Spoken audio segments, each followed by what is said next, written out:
Universitas Negeri Surabaya UNESA dan Persatuan Sepak Bola Seluruh Indonesia PSSI sepakat menjalin kerjasama strategis dalam pengembangan dan penguatan tim nasional sepak bola putri Indonesia.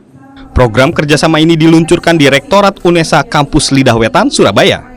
Kerjasama ini merupakan langkah strategis dan berkelanjutan UNESA dan PSSI dalam meningkatkan prestasi timnas putri Indonesia berbasis sport science.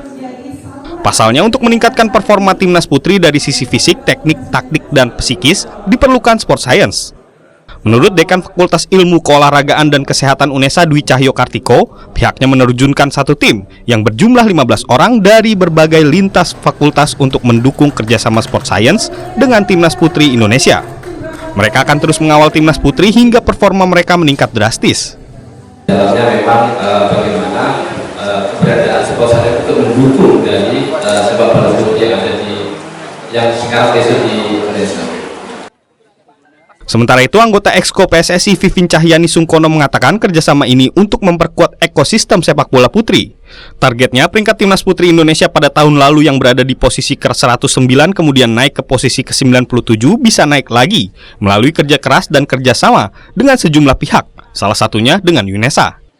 Dengan kerjasama maksimal dari semua pihak mendukung timnas putri merasa tidak berjuang sendiri. Jadi kita yakin kita akan mendapatkan prestasi yang lebih baik dan maksimal. PSSI memasang target untuk timnas putri di bawah asuhan pelatih Satoru Mochizaki atau Coach Mochi bisa mencetak prestasi di Piala ASEAN Women Championship 2025 yang rencananya akan diputar di Jakarta Juli mendatang. Mahendra Trigenanjar, Kompas TV Surabaya, Jawa Timur.